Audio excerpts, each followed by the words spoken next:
Teachers of Reddit. What clicked about a pupil after meeting their parents? Story 1. Obviously, this is an extreme example here, but I had a student, an 8th grader, who was quiet to the point of absolute silence, but who did extraordinarily well with the written word. A few times he showed up with bruises, which I naturally reported, but he was adamant that they were from other students. Surprisingly, his parents came in for the parents-teacher conference and seemed relatively normal, until he went to speak for himself. I saw his father grip his arm so tight that it left a mark. I understood immediately that his parents didn't let him speak for fear of reprisal. A few weeks afterward, the kid stopped showing up to school, and word eventually got around that he got caught up in a meth lab explosion in his parents' house. It was covered head to toe in second and third-degree burns. He came back a month or so later covered in bandages. He couldn't move, write, or really do anything without excruciating pain. I'd never cried so hard as I did that day. I know it got off track, but there are specific stories that stick with you. Story 2. This one broke my heart, and it's something I still think about from time to time. Just a few months into my first year, several 5th grade students were sent home for lice. One was a small blonde girl named Jane, who was fairly quiet and shy. Her clothes were always somewhat unkempt and had a strong cigarette smoke odor. She very rarely completed her homework and hated answering questions in class. However, she was kind and attentive and performed well on her in-class assignments. We had another round of head checking about a week after the first one and found that Jane still had lice or caught lice again. She was sent home with a call to the parents to let them know. The next day, she walked into the classroom with a shaved head. Her parents shaved her hair off so that they did not have to deal with the lice again. She cried when I asked her about it. I felt horrible for her. 5th grade is a tough place to be when you have something that is obviously different about you that other kids can pick on. I could not grow her hair back for her, but I did buy her a cute hat that I allowed her to wear in my class if she wanted. It seemed to help. When I met her parents shortly after, they showed up with 3 younger kids that looked about a year apart with the same shaved haircut as Jane. The parents smelled like cigarette smoke and pet urine odor. I could hear them cursing at their kids in the hallway before I even saw them. Story 3. These children, there were 3 of them, were known for being difficult at the after-school care I worked in. I had always heard bad things about Dad, but not until I actually experienced it firsthand did I make the connection between his parenting and his kids' behavior. The eldest, 5th grade, refused to listen to us. He would often kick other children, provoke them by grabbing them and pulling them in close, or just act out in a verbally abusive way. When we asked him to stop, he would respond with, "Screw you." The middle, 3rd grade, struggled to pay attention for more than 5 minutes and often picked on other kids by intentionally stirring them up and spreading rumors. The youngest, kindergarten, was 6, but still not entirely toilet trained, and had to repeat kindergarten because she wasn't at normal development or social levels. One afternoon, the eldest is in a pretty good mood. Because I'm curious, I ask, and he announces proudly, "Dad is picking me up early at 4 p.m. because we're going to see a movie this afternoon." This is awesome because the 3 kids are always last to be picked up. But 4 p.m. comes and goes and there's no sign of Dad. 4:30 p.m., 5 p.m., 6 p.m., 6:30 p.m. It's closing time. We got a call from Dad. "I'm sorry, I got caught up." It's almost 7 p.m. before Dad arrives. As the kids grab their bags, he tries to explain to me, but he's sort of all over the place. Some actual quotes from our conversation. "Don't tell the kids, but I'm so gone right now. I stayed back with some mates and had some drinks. Investment banking is stressful, so you look forward to Friday. So, you'd be, what, 20 now?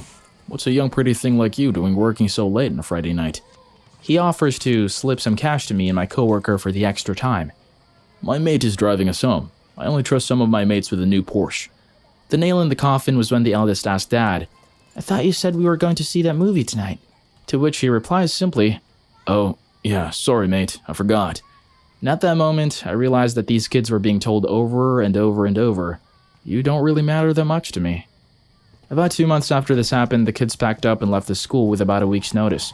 Although they told us how much they hated us regularly, we hadn't ever seen them all as quiet as in that last week. We haven't seen them since. Story 4. I was a teacher's aide in an after-school care program at an elementary school. It's where the kids come after the school day ends so they can be cared for until their parents get off work. There was one boy who was a total bully and attention hound. He was stocky and tall and strong for his age, 9 at the time, and a lot of the other kids were scared of him because he demanded that they play with him and then threatened to break things if they didn't do what he wanted. He was totally disrespectful of any adult authority, just a general terror. I disliked him. He was dropped off in the morning by one babysitter and picked up by another at the latest possible time. I never saw a parent. His mother was a news reporter for the Denver Post, like a lady about town who covered the society pages and did reviews of things. Friday afternoon, this kid was being super good. He spent all afternoon drawing things for his mom and saying, "My mom is coming to get me tonight. Not my babysitter's. She has the whole weekend off and we're going to do things together. Just her and me. Here's the list of all the things." Things like watching a movie, going for a walk, eating dinner together, etc. Pickup time arrived and here comes the mom, yapping away on her cell phone. Back when having a cell phone was very unusual, signing her kid out without speaking to anyone. Her son is standing there holding his pictures to show her, so excited. She shushed him and brushed off his hand. Her conversation was, "Oh, yeah, I can go to review that new spa in Aspen. I'm not doing anything this weekend. Let me just drop," kid's name, "at the babysitter for the weekend." Blah, blah. The kid visibly crumpled in on himself. He was silently crying as his mom yanked him out the door, while she yapped on her phone, not even as much as a "Hi, honey," to her son. I did my best to be very understanding, caring, and attentive to the kid after that, asking him how his day went and praising him when he behaved well. I wish I knew what became of him. I left to go to college, but I know whenever I saw his mom's byline in the paper, I wanted to kick her in the head. She died recently and I was like, good. I may be a horrible person, but that kid was simply a chihuahua and a handbag to her. Her obituary said she was especially devoted to her son, and I wanted to puke. All I could see was that little boy with his drawings in his hands, brushed aside by his mother, collapsing in on himself. I hope he's okay now. Story 5. A girl in my 7th grade class was really bright, but almost never turned in her homework, so she just skated by on her test scores. One time I commended her for helping another student who didn't understand the assignment, only to realize that night that she didn't do her own. I called her parents in and quickly realized they're the type that has an answer for everything, and were all too quick to put the responsibility on me as if I should stand over their daughter to make sure she works. I turned to ask the girl what she thought since she had been completely quiet, and her parents began to answer for her again. I put my index finger up and said, "No, you've had your turn. I want to hear what she thinks about all this." Well, she apparently really appreciated that, because she went on for about 30 minutes about all her views on education. In the end, I kept her parents quiet and told her that if she was willing to talk about such a big game, she needs to back it up and do the work without her parents or me interfering. She didn't miss another assignment all year. Proud teacher moment. Story 6. Not yet a teacher, but studying to be one. In one of my major field experiences, there was a kid who was insanely competitive. He would take everything as a challenge and would accuse others of cheating if he lost. He even challenged me, a 19-year-old student at the time, to a race. I told him it really wouldn't be fair since I was fully grown, and he started berating me that I was scared to race him. Mind you, he was 9 at the time. So the end of the year is coming around and we had a field day where parents volunteered to do games for the kids, and it was supposed to be a fun day full of popsicles and school games. His parents had a relay race, spin around the bat, jump rope a certain distance, etc.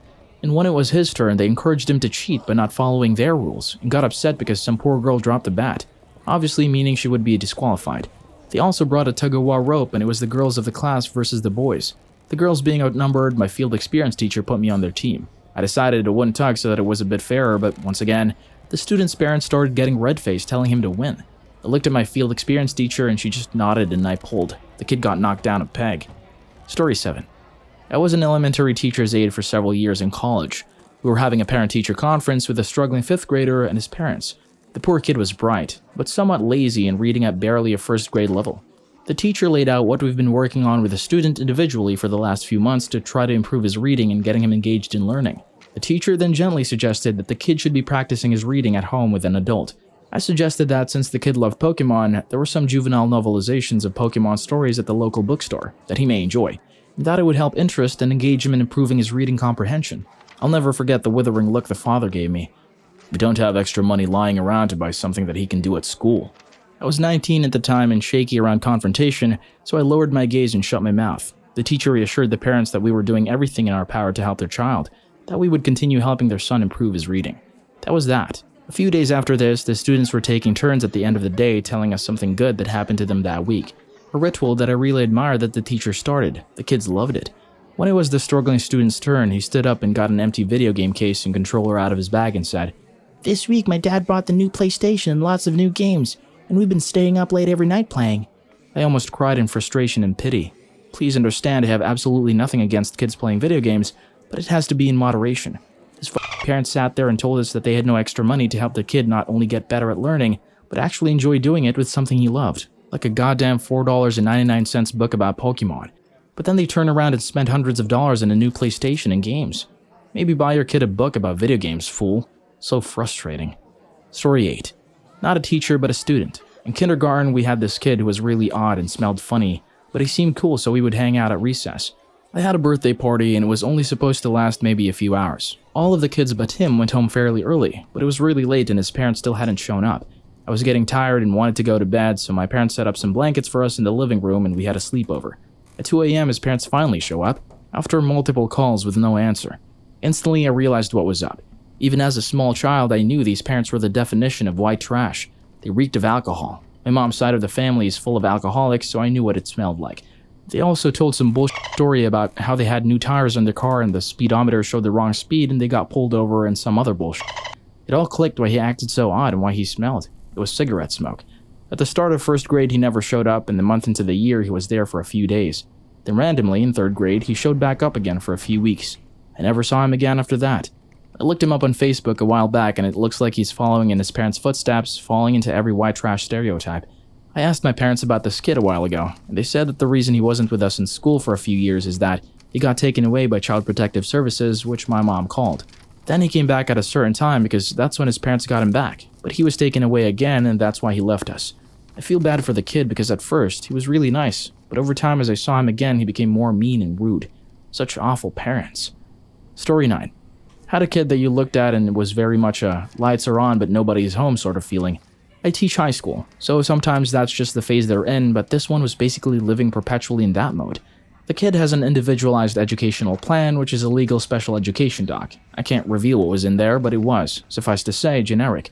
So it feels like pieces are missing. Days go on, the kid is in the gold standard of something is up.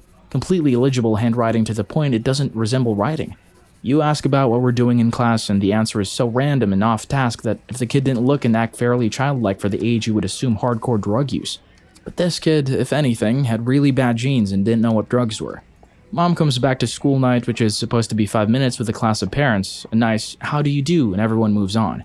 She corners me, immediately starts telling me about her concerns that I don't fully appreciate her miracle baby who was mute until 8, didn't walk until 4, walked backward first, and had an IQ of about 60. They told her this kid would never make it in school, and I thought you just could tell that her baby was delayed, and indeed was a miracle because something is wrong with him. That's why she blocked all mention of those conditions from the documents, because people would never guess, otherwise, miracle. When the word miracle comes up from a parent, it always explains a lot. Story 10. I was a daycare teacher while going to college. I had one kid who was a total freaking nightmare. Andrew. He was only a toddler, but imagine the terrible twos and then increased them by 10 times.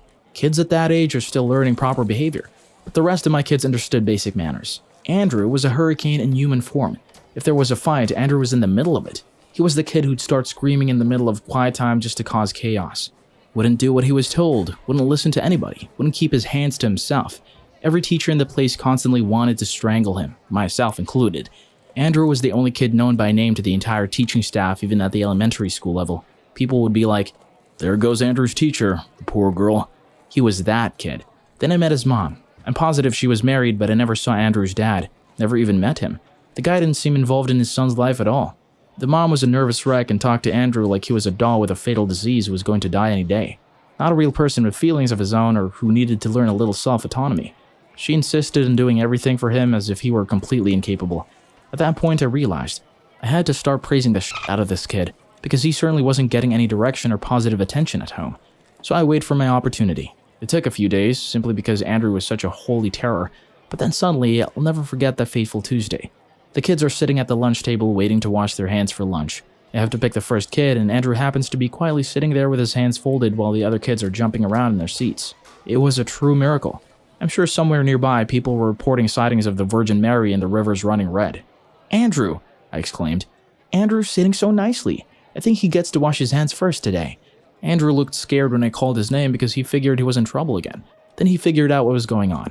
The kid got out of his seat and approached me looking dazed like he'd been unexpectedly called up to accept an Emmy. The other kids immediately went dead because they wanted to be picked after Andrew. At that moment, Andrew became the star of the age 2 classroom. The other kids even started including him in their games. This started a feedback loop. Andrew behaved better, so he got more praise, then he behaved even more.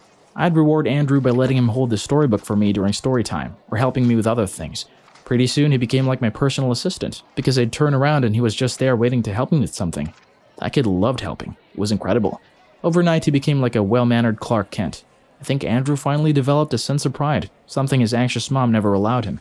He wanted to wash his own hands, try the toilet by himself, and open doors, which he couldn't quite reach, but he improvised with a chair a few times until I caught him. A few weeks into this, I saw his mom at the school. She was trying to tie Andrew's shoes, but he insisted, "No, I can do it." And he did. The look on her face was hilarious. It's like she finally realized he was a real person. I had to leave that job to go back to school a few months later.